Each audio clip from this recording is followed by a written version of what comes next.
ஒருங்கிணைந்த இந்தியாவாக உருவாகுவதற்கும் பிரிந்து கிடந்த மக்களிடையே சுதந்திர உணர்வு ஏற்பட காரணமாகவும் இருந்த முதல் சுதந்திர போரை கிபி 1750 முதல் வெள்ளையருக்கு எதிராக வீர வாழ் தூக்கி போரிட்டவர் நெல்கட்டான் செவல் பாண்டிய மன்னர் வடகாத்தான் காத்தப்ப பூலித்தேவரே ஆவார்.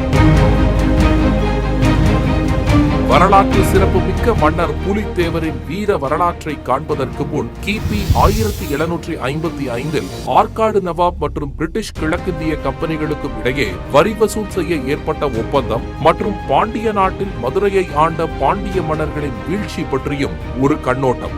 பாண்டிய நாடு 12ஆம் நூற்றாண்டின் தொடக்கத்தில், அதாவது கிபி 1120 முதல் சேர சோழ பாண்டிய மன்னர்களின் ஒற்றுமையின்மை காரணத்தினால் பல போர்கள் நடைபெற்றது.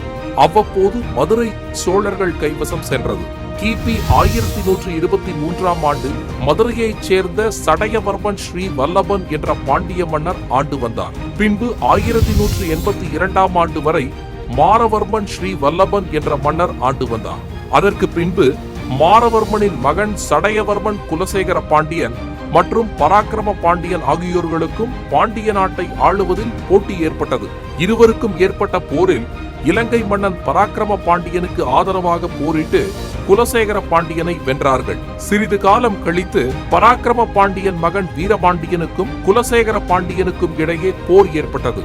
இந்த போரிலும் இலங்கை மன்னர் துணையோடு வீரபாண்டியன் குலசேகர பாண்டியனை தோற்கடித்தார். இந்த நிலையில் குலசேகர பாண்டியன் சோழ மன்னன் 2ஆம் ராஜராஜன் என்பவரின் உதவியோடு வீரபாண்டியனோடு போரிட்டு கிபி 1167 மதுரையை கைப்பற்றினார். மீண்டும் வீரபாண்டியன் குலசேகர பாண்டியனின் மகன் விக்ரம பாண்டியன் மீது 1180ஆம் ஆண்டு போர் தொடுத்தான். இதில் விக்ரம பாண்டியன் சோழ மன்னன் 3ஆம் குலோத்துங்கனின் உதவியுடன் வீரபாண்டியனை வென்றான். இவ்வாறு பாண்டிய நாட்டில் நடந்து வந்த உள்நாட்டு போர்க்காலங்களில் தலைமையிடமான மதுரையை பாதுகாக்க இலங்கை மன்னர் பாண்டிய நாட்டில் பாண்டிய மன்னர்களின் உறவினர்களை சில பகுதிகளுக்கு தலைவர்களாக நியமித்தார். அவ்வாறு ஆட்சி பொறுப்பு ஏற்பட்ட பகுதியாக இருந்ததில் ஆவுடையார்புரமும் ஒன்றாகும். இந்த ஆவுடையார்புரத்தில் பாண்டிய மன்னர்களின் பாசறையும் அமைந்திருந்தது. இந்த பகுதியே மாமன்னன் பூலித்தேவரின் முன்னோர்கள் ஆண்ட ஆவுடையார்புரம் சமஸ்தானமாகும். இவ்வாறான சூழ்நிலையில் 14ஆம் நூற்றாண்டின் தொடக்கத்தில் மதுரையில் பாண்டிய மன்னர் வாரிசுகளுக்கு இடையே ஏற்பட்ட அரசாட்சி சண்டையில் ஒற்றுமை இல்லாத காரணத்தினால் பாண்டியர்கள் பலம் குறையும் சூழ்நிலை உருவானது. இந்த நேரத்தில் டெல்லியில் இருந்து கிபி 1311ஆம் ஆண்டு மாலிக் கஃபூர் தலைமையில் படை ஒன்று மதுரை மீது படையெடுத்து பாண்டிய மன்னர்களை வென்றனர். பின்பு 1330 முதல் 1375 வரையில் மதுரையில் சுல்தான்கள் ஆட்சி மிக கொடுமையாக நடைபெற்று வந்தது. பின்பு 1375ஆம் ஆண்டு விஜயநகர பேரரசின் சார்பாக குமார கம்பணன் என்பவர் மதுரை மீது போர் தொடுத்து சுல்தான்களை வென்று மதுரையை கைப்பற்றினார். இத்துடன் 1375 மதுரையில் சுல்தான்கள் ஆட்சி முடிவுக்கு வந்தது.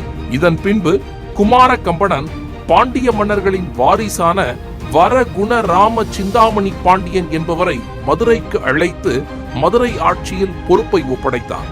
மேலும் பாண்டிய மன்னர்களுக்கு உதவி செய்வதற்காகவும் மதுரை மீது போர் தொடுப்பதை முறியடிப்பதற்காகவும் பாண்டிய மன்னர்களின் குடும்ப உறவுகளை கொண்டு பாண்டிய நாட்டில் ஏற்கனவே இருந்து வந்த 6 மண்டலங்களை மேலும் பல கோட்டங்களாக பிரித்து இதற்கு ஒவ்வொரு தலைவராகவும் பாளையக்காரராகவும் உருவாக்கி ஆட்சி செய்யும் முறையை ஏற்படுத்தினார்.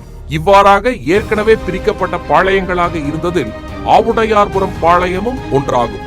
இவ்வாறு பாண்டிய மன்னர் மதுரை தவிர கொற்கை, ராமநாதபுரம், தென்காசி போன்ற பகுதிகளை 1463 வரை ஆட்சி செய்தும் வந்தார்.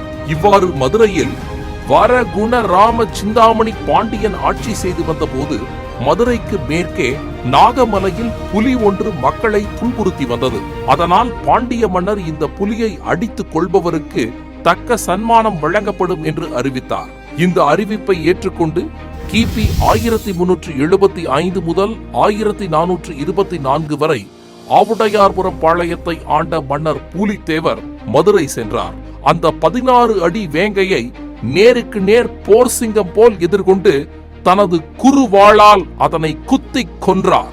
இதனால் மதுரை மன்னர் பெரும் மகிழ்ச்சி அடைந்து வரகுண ராம சிந்தாமணி பாண்டியன் என்ற பட்டத்தை வழங்கி கௌரவப்படுத்தினார். மேலும் மீன்குடி, பச்சை குடை வெள்ளித்தடி, பட்டு பீதாம்பரங்கள், உபசாமரம் போன்றவற்றை பரிசளித்து மதுரை வீதிகளில் பவனி வரச் செய்தார். மேலும் இந்த வீரதீர செயலை பாராட்டி மன்னர் வரகுண ராம சிந்தாமணி பாண்டியன் தனது மகளையும் மணம் முடித்துக் கொடுத்தார். ஆவுடையார்புரம் மன்னர் புலித்தேவருக்கு பாண்டிய நாட்டோடு சேரநாடு வரை உள்ள பகுதிகளையும் சேர்த்து பாதுகாத்து வருமாறும் ஆணை பிறப்பித்தார். மதுரையை ஆண்ட பாண்டிய மன்னர் குடும்பத்தில் மணவுறவை ஏற்படுத்திக் கொண்ட ஆவுடையார்புரம் பாளையத்தின் இளவரசராக கிபி 1715 பிறந்தவரே 18ஆம் நூற்றாண்டின் போர்வாள் என்றும் வெள்ளையருக்கு எதிராக முதல் இந்திய சுதந்திர போர் தொடுத்தவருமான பாண்டிய மன்னர் காத்தப்ப பூலித்தேவராவார். இவ்வாறான சூழ்நிலையில் மதுரை மீது போர் தொடுத்து விஜயநகர பேரரசின் தளபதியான நாகம நாயக்கர் பாண்டிய மன்னர்களுடன் போரிட்டு மதுரையை கைப்பற்றினார். இதன் பின்பு அவரது மகன் விசுவநாத நாயக்கர் தொடர்ந்து மதுரையை ஆட்சி செய்து வந்தார். இதன் பின்பு பாண்டியர்கள் கொற்கை மற்றும் தென்காசி பகுதிக்கு சென்று தென்காசியை தலைமையிடமாக கொண்டு ஆட்சி செய்து வந்தனர். பின்பு மதுரையில் 1529 முதல் 1564 வரை விசுவநாத நாயக்கர் தலைமையில் ஆட்சி நடந்து வந்தது. அதன் பின்பு கிபி 1731 வரை மதுரையில் விஜயரங்க சொக்கநாத நாயக்கர் ஆட்சி நடைபெற்று வந்தது. பின்பு 1732 விஜயரங்க சொக்கநாத நாயக்கர் மறைந்தார். அடுத்ததாக அவரின் மனைவியான ராணி மீனாட்சி ஆட்சி பொறுப்பை கவனித்து வந்தார். இவருக்கு குழந்தை இல்லாத காரணத்தினால் சிவகாசியை ஆண்ட பங்காரு நாயக்கர் மகனை தத்தெடுத்து வளர்த்து ஆட்சி பொறுப்பை கவனித்து வந்தார். இந்த சூழ்நிலையில் ஆட்சி மோகம் காரணமாக ராணி மீனாட்சிக்கும் பங்காரு நாயக்கருக்கும் இடையே ஏற்பட்ட கருத்து வேறுபாடு காரணமாக போர் ஏற்பட்டது. இந்நிலையில் முகலாய மன்னராக இருந்து வந்த அவுரங்கசீபால் பெரிய நாட்டை சரிவர நிர்வாகம் செய்ய முடியவில்லை. அதனால் நாட்டை பல சுபாக்களாக பிரித்து நிர்வாகம் செய்து வந்தார். அவ்வாறு ஏற்படுத்தப்பட்டதே ஹைதராபாத் நிஜாம் மற்றும் கர்நாடக நவாப் என்ற பதவி பொறுப்புகளாகும். இந்த நிலையில் கர்நாடக நவாபாக 1698 கல்பிர்கான் என்பவர் பதவியேற்றார். அதன் பிறகு நவாபுகளின் தலைநகரம் செஞ்சி மற்றும் ஆற்காட்டுக்கு மாற்றப்பட்டது. நவாபுகளுக்கிடையேயும் ஏற்பட்ட ஆட்சி உரிமை காரணமாக தோஸ்த் அலியின் மருமகன் சந்தா சாஹிப் மற்றும் முகமது அலிக்கும் இடையே போட்டி உருவானது. பின்பு மதுரையை கைப்பற்ற தோஸ்த் அலியின் மகன் சப்தர் அலியும் மருமகன் சந்தா சாஹிப்பும் மதுரைக்கு சென்றனர். இந்நிலையில் திருச்சி மற்றும் மதுரையில் உள்ள ராணி மீனாட்சி மற்றும் பங்காரு நாயக்கருக்கும் ஏற்பட்ட போட்டி காரணமாக சந்தா சாஹிப் ராணி மீனாட்சிக்கு ஆதரவாகவும் சப்தர் அலி பங்காரு நாயக்கருக்கு ஆதரவாகவும் போர் நடத்தினர். இதில் சந்தா சாஹிப் வெற்றி பெற்று ராணி மீனாட்சியை சிறையில் அடைத்தார். இதனால் மனமுடைந்த ராணி மீனாட்சி சிறையிலேயே 1736 தற்கொலை செய்து கொண்டார். இவ்வாறாக 1736 மதுரையில் நாயக்கர்கள் ஆட்சி முடிவு பெற்றது. இதன் பின்பு ஆற்காடு நவாபுக்கு கட்டுப்படாமல் சந்தா சாஹிப் திருச்சியில் தனியாக அரசை ஏற்படுத்திக் கொண்டார். இந்த வேளையில் 1740 மராட்டிய படைகள் தமிழகம் வந்தன. நவாபுகளுக்கும் மராட்டிய படைகளுக்கும் இடையே போர் ஏற்பட்டது. இந்த போரில் தோஸ்த் அலி கொல்லப்பட்டார். சந்தா சாஹிப் கைது செய்யப்பட்டு சதாரா சிறையில் அடைக்கப்பட்டார். ஹைதராபாத் நிஜாம் நவாபிற்கு ஆதரவாக தமிழகத்தின் மீது படையெடுத்து திருச்சியையும் மதுரையையும் கைப்பற்றினார்கள். இவ்வாறாக பல போர்களை ஆற்காடு நவாப் நடத்தி கொண்டிருந்தார். நிர்வாகத்தை சரியான முறையில் அவரால் நடத்த முடியவில்லை. இதன் பின்பு 1739 முதல் 1744 வரை ஆற்காடு நவாப்புகளுக்கிடையே போர் நடந்து கொண்டிருந்தது. பின்பு ஹைதராபாத் நிஜாம் தலையிட்டு அன்வர் உதீன்கான் என்பவரை 1744 ஆற்காட்டின் நவாபாக நியமித்தார். இந்நிலையில் 1748 சந்தா சாஹிப் சிறையிலிருந்து விடுதலை பெற்றார். 1749 ஆம்பூரில் மீண்டும் நவாபுகளுக்கிடையே ஏற்பட்ட போரில் நவாப் அன்வர் உதீன்கான் கொல்லப்பட்டார். இதன் பின்பு உதீன்கானின் மகன் முகமது அலி திருச்சிக்கு சென்று பட்டம் சூட்டிக் கொண்டான். ஆற்காட்டில் நவாபாக இருந்த முசாபங்கர் சந்தா சாஹிப்பிடம் ஆற்காடு நவாப் பதவியை கொடுத்தார். இதனால் சந்தா சாஹிப் தனது பலத்தை கூட்ட பிரெஞ்சு படையின் உதவியை நாடினான். முகமது அலி தனது பலத்தை கூட்ட ஆங்கிலேயரின் உதவியை நாடினான். பிரெஞ்சு படையின் தளபதி ஜூப்ளே என்பவரின் ஆதரவுடன் 1751 ஆலம்கான் என்பவரை தென்பாண்டிய மண்டலத்திற்கு வரி வசூல் செய்ய அனுப்பினார். இவர்களுக்கு போட்டியாக முகமது அலியும் அவனது சகோதரர்கள் அப்துல் ரஹீம் என்பவரின் தலைமையில் 2500 குதிரைப்படைகளையும் அவர்களுக்கு துணையாக லெப்டினன்ட் இன்னிஸ் என்ற ஆங்கிலேய தளபதியையும் தென்பாண்டிய நாட்டிற்கு வரி வசூல் செய்ய அனுப்பினார். இவ்வாறாக நவாபுகளின் நிதி நிர்வாகம் சீர்கேடு அடைந்த நிலையில் தமிழகத்தில் வரி வசூல் செய்யும் அதிகாரத்தை ஆற்காடு நவாப் முகமது அலி பிரிட்டிஷ் கிழக்கிந்திய கம்பெனியிடம் 1755 ஒப்பந்தம் மூலம் ஒப்படைத்தார். இந்த காலகட்டத்தில் பாண்டிய மன்னர் வாரிசான ஆவுடையார்புரம் மன்னர் சித்திரபுத்திர தேவர் மற்றும் சிவஞான நாச்சியார் ஆகியோருக்கும் கிபி 1715 ஆவணி திங்கள் 16ஆம் நாள் குருவாரம் உத்திராடம் நட்சத்திரம் சிம்ம லக்னம் நாளன்று பூலித்தேவர் பிறக்கின்றார். அவருக்கு பெற்றோர்கள் இட்ட பெயர் காத்தப்ப பூலித்தேவர் ஆகும். சிறுவயது முதலே மிகுந்த வீரமும் திறமையையும் பக்தியையும் கொண்டிருந்தார். அதனால் கிபி 1726ஆம் ஆண்டு ஆவுடையார்புரம் இளவரசராக பட்டம் சூட்டப்பட்டார். தனது இளம் பருவத்திலேயே குதிரை ஏற்றம், யானை ஏற்றம், வாழ்வீச்சு, வேல்வீச்சு, சிலம்பம், கவன் மற்றும் வல்லையம் எறிவதில் வல்லவராக தேர்ச்சி பெற்றார். மேலும் மேற்கு தொடர்ச்சி மலையில் உள்ள புலிகளை வேட்டையாடுவதிலும் புலிகளை கொன்று அதன் நகங்களையும் தோள்களையும் அணிகலன்களாக அணிவதிலும் மிகுந்த ஆசை கொண்டவராக விளங்கினார். தனது மனைவியாக தனது மாமன் மகள் கயல்கண்ணி நாச்சியாரை திருமணம் செய்து கொண்டார். அவருக்கு கோமதி முத்து நாச்சியார், சித்திரபுத்திர தேவர் மற்றும் சிவஞான பாண்டியன் என்று நன்மக்கள் பிறந்தனர். மதுரையில் சொக்கநாத நாயக்கர் ஆட்சி காலத்தில் மதுரை மீனாட்சி அம்மன் கோவில் வடக்கு வாசல் அருகே உள்ள காட்டுப்பகுதியில் புலி ஒன்று மக்களை துன்புறுத்தி வந்தது. நாயக்கர் மன்னரின் வேண்டுகோளுக்கு இணங்க வடக்கு வாசல் காட்டுப்பகுதியில் புலியுடன் கடும் சண்டையிட்டு கொன்று அதன் பல்லை எடுத்து தனக்கு மாலையாக மாட்டிக்கொண்டார். மன்னர் பூலித்தேவரின் வீரத்தை பாராட்டி நாயக்க மன்னர் வடகாத்தான் புலித்தேவர் என்ற பட்டம் கொடுத்து மீன்கொடி, பச்சை பட்டு போன்ற பரிசு பொருட்களையும் கொடுத்து பல்லக்கில் மதுரை வீதிகளிலும் பவனி வரச் செய்தார். காக்காத்தோப்பு அரண்மனையையும் கொடுத்து பாண்டிய மன்னர் வாரிசான மன்னர் பூலித்தேவரை வெகுவாக கௌரவப்படுத்தினார். இவ்வாறான நிலையில் ஆவுடையார்புரத்திலிருந்து மன்னர் பூலித்தேவர் அவ்வப்போது மேற்கு தொடர்ச்சி மலைக்கு புலி வேட்டைக்காக புறப்பட்டு செல்லும் காலத்தில் பூலித்தேவருடன் சென்ற வேட்டை நாய்களை ஒரு முயல் ஒன்று சினம் கொண்டு எதிர்த்து நின்றது. இந்த காட்சியை கண்டு ஆச்சரியமடைந்த பூலித்தேவர் இந்த மண்ணுக்குண்டான வீரத்தையும் மகத்துவத்தையும் எண்ணி வியப்படைந்தார். அதனால் அந்த இடத்தில் கோட்டை ஒன்று கட்ட வேண்டும் என்று ஆசைப்பட்டார். அவ்வாறு உண்டானதே மன்னர் பூலித்தேவர் வாழ்ந்த சரித்திர புகழ் கொண்ட நெல்கட்டான் செவல் கோட்டையாகும். பின்னாளில் வெள்ளையர்களோடு பீரங்கி குண்டை எதிர்த்து போரிட்டு வெற்றி பெற்ற வரலாற்று சிறப்பு மிக்க கோட்டையாக நெல்கட்டான் செவல் கோட்டை திகழ்ந்தது. வரலாற்று சிறப்பு மிக்க வீரரான பாண்டிய மன்னர் பூலித்தேவர் வெள்ளையர்களை எதிர்த்து கிபி 1755 முதல் 1767 வரை நடத்தி வந்த இரத்த சரித்திரமான போர்களை காண்போம். 18ஆம் நூற்றாண்டில் இந்திய நாட்டை அடிமைப்படுத்தும் நோக்கில் வரி வசூல் செய்வதற்காக தென்பாண்டிய நாட்டுக்கு வந்த ஆற்காடு நவாப் மாபூஸ் கான் ஆங்கிலேய தளபதிகள் லெப்டினன்ட் இன்னிஸ் மற்றும் அலெக்சாண்டர் ஹெரான் என்ற ஆங்கிலேயர்களை எதிர்த்து ஒரு நெல்மணியை கூட கப்பமாக கொடுக்க மாட்டேன் என கிபி 1755ஆம் ஆண்டு முதலில் விடுதலை போருக்கான வீர வாழ் தூக்கி முதல் சுதந்திர வீர போரை நடத்தியவர் நெல்கட்டான் செவல் பாண்டிய மன்னர் பூலித்தேவரே ஆவார். கிபி 1806 மற்றும் 1857ஆம் ஆண்டு வேலூர் சிப்பாய் கலகத்திற்கு முன்னரே இந்திய விடுதலைக்காக போரிட்ட முதல் வீரர் பாண்டிய மன்னர் பூலித்தேவரே ஆவார்.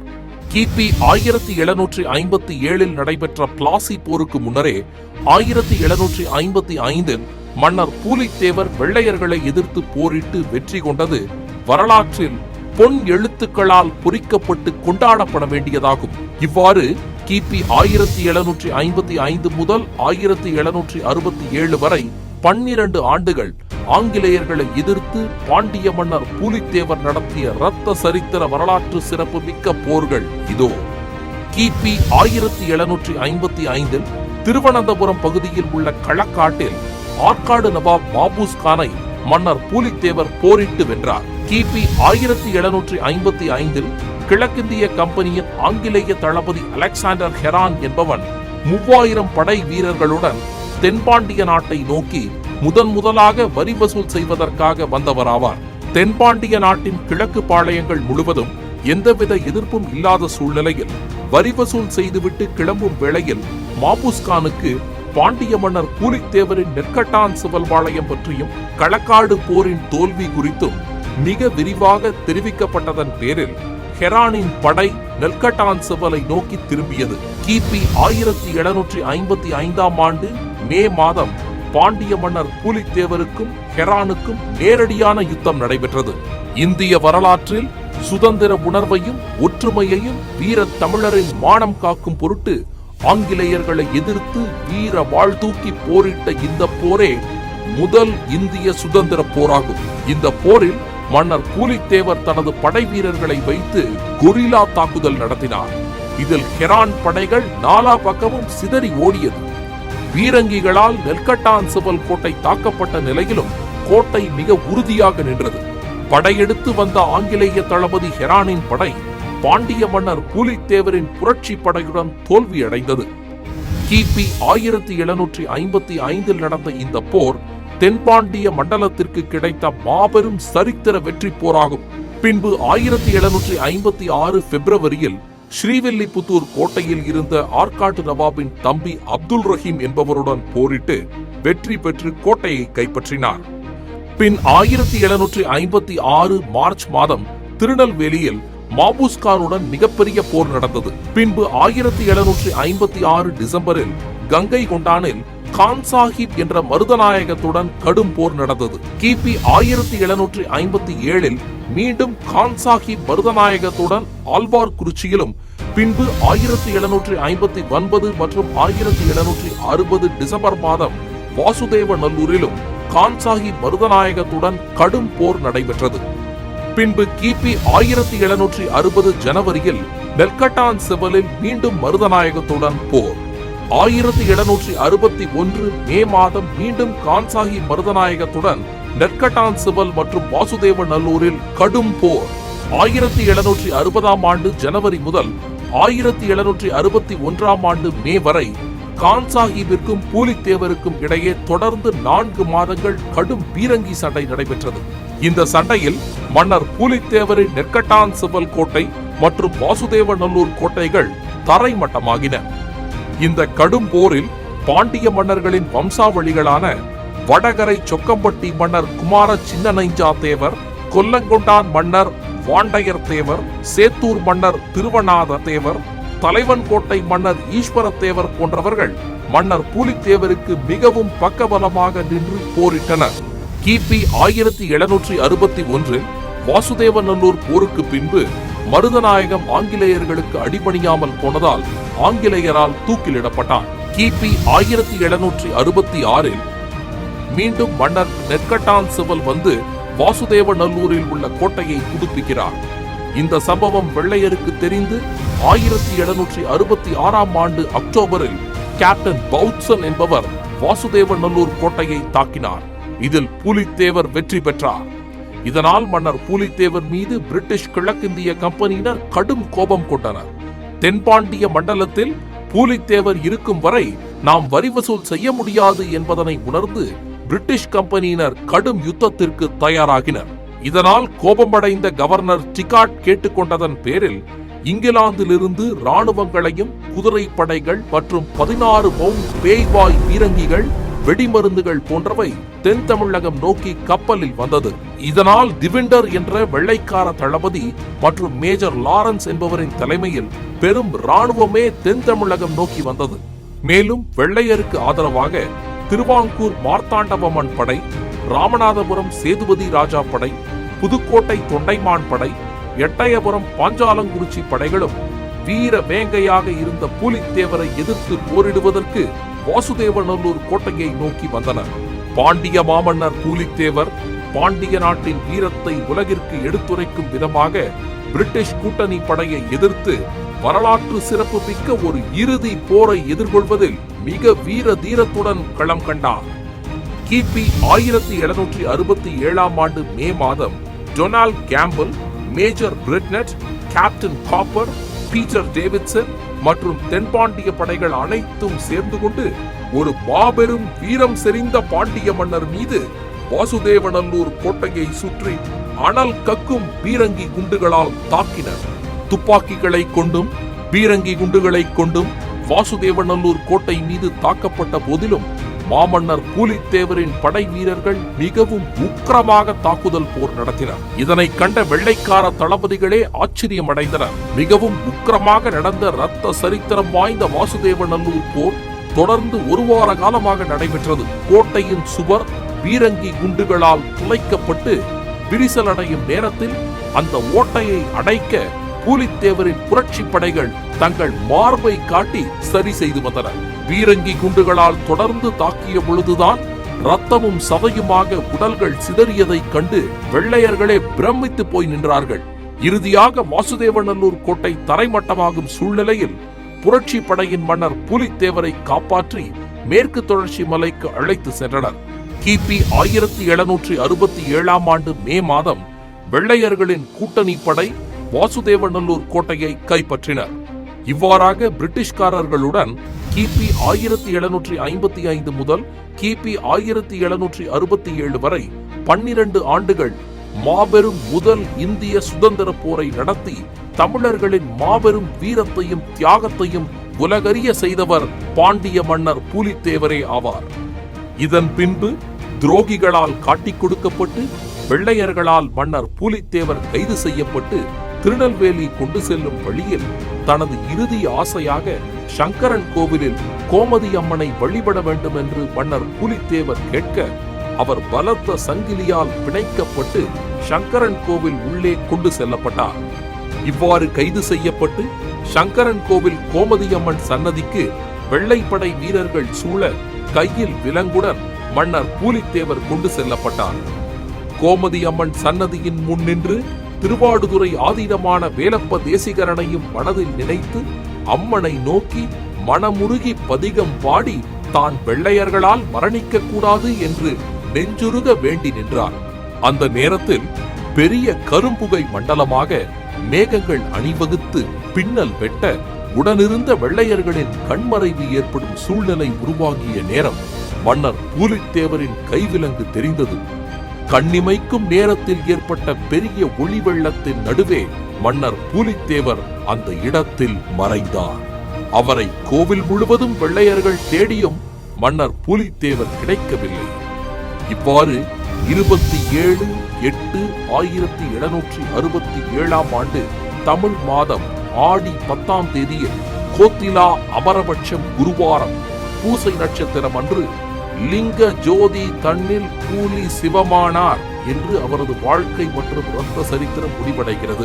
இன்றும் மன்னர் பூலித்தேவரின் குடும்ப வாரிசுதாரர்கள் மற்றும் பொதுமக்கள் சார்பாக ஆடி 10ஆம் தேதி அன்று சங்கரன் கோவிலில் உள்ள மன்னர் பூலித்தேவரின் அறை மற்றும் நெற்கட்டான் செவல் மன்னரின் அரண்மனையிலும் ஜோதி திருநாள் பூஜை வழிபாடு செய்யப்பட்டு தெய்வமாக வணங்கி வருகின்றனர்.